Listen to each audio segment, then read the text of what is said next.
Halo rekan semua, selamat datang kembali di channel Pertanian Terpadu.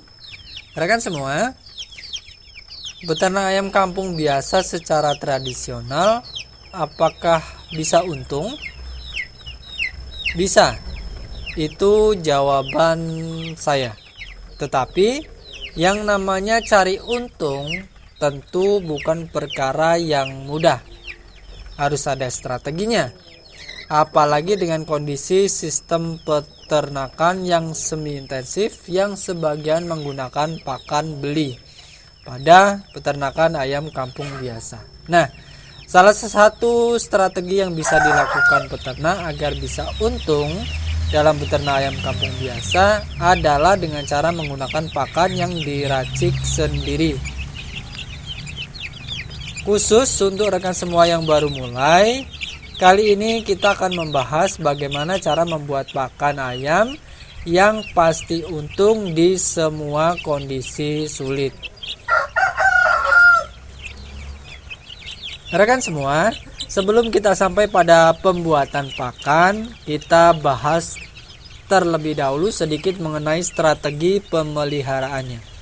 Untuk ayam kampung biasa, rekan semua, agar bisa untung sebaiknya dilakukan pemeliharaan dengan pakan kombinasi, yaitu pakai pakan pur atau pakan pabrikan, pakan beli, dan pakan gratis atau pakan alternatif. Pada praktiknya, ayam kampung bisa dipelihara dengan pakan beli mulai dari menetas sampai usia maksimal 1 atau 2 bulan saja.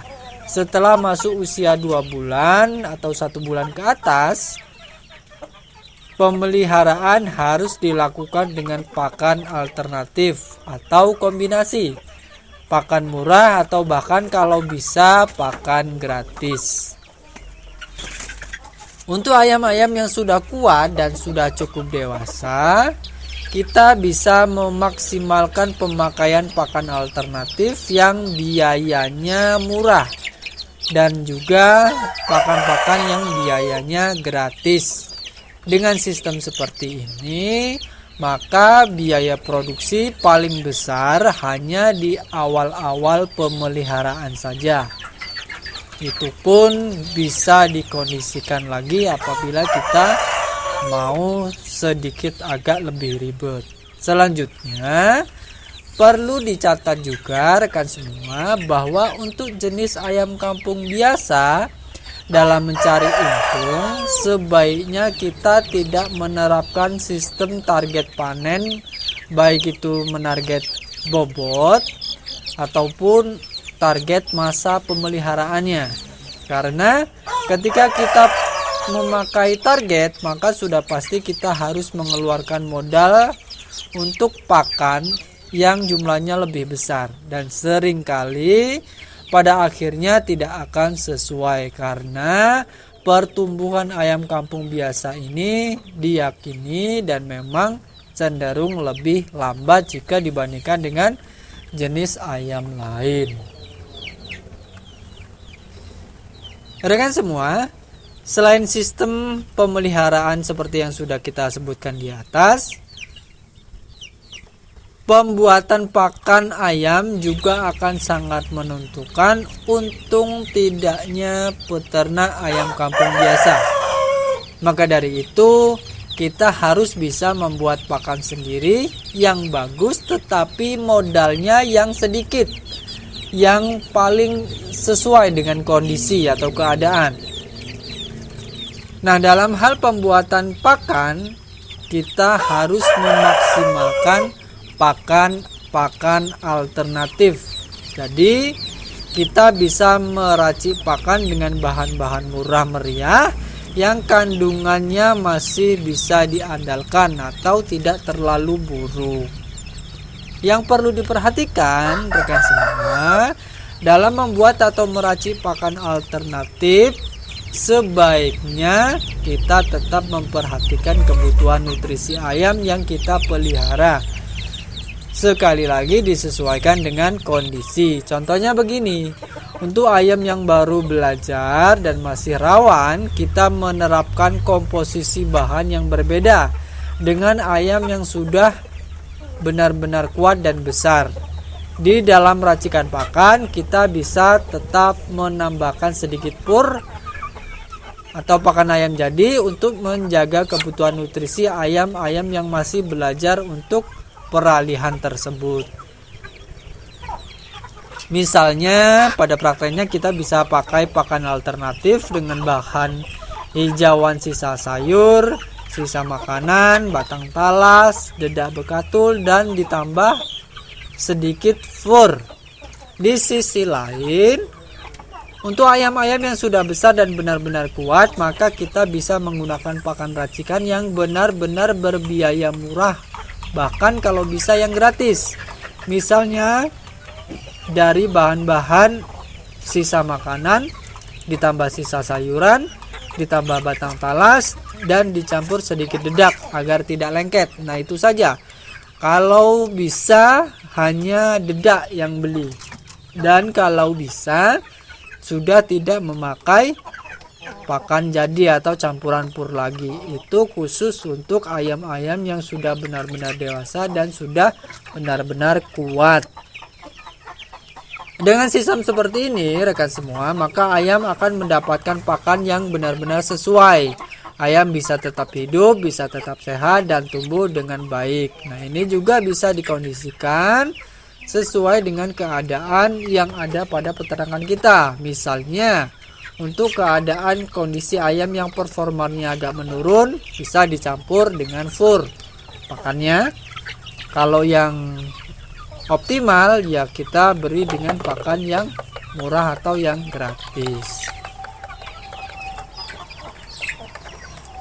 Selanjutnya, mengenai bahan dan perbandingan penggunaan bahan. Rekan semua, agar ransum atau pakan bisa tetap memiliki nilai gizi yang tidak buruk, maka ada dua prinsip yang harus kita perhatikan. Pertama, mengenai bahan, sebaiknya digunakan bahan yang bervariasi. Semakin bervariasi, maka akan semakin baik kandungan nutrisi yang ada pada pakan yang kita buat tersebut. Kemudian yang kedua, untuk perbandingan sebaiknya disesuaikan dengan keadaan. Perbandingan bahan akan menjadi pengendali bagi kita dalam menentukan seberapa besar modal yang harus kita keluarkan agar nantinya kita bisa tetap untung. Contohnya, ketika performa ayam bagus, maka penggunaan bahan yang mahal bisa dikurangi. Sebaliknya, kalau kondisi ayam masih kurang maksimal, dirasa kurang bagus, maka takaran bahan yang beli atau bahan-bahan yang bagus tadi bisa ditambahkan. Dengan cara seperti ini, rekan semua, kesehatan ayam bisa tetap dijaga, modal pakan pun bisa tetap dikendalikan.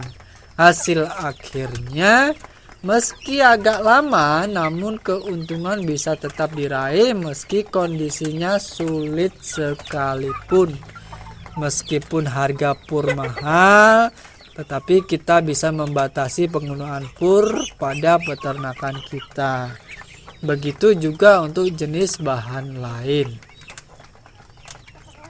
Rekan semua, apa yang saya paparkan di atas adalah hasil dari analisa dan uji coba yang selama ini saya lakukan untuk mengatasi kendala hambatan dalam hal beternak ayam kampung biasa.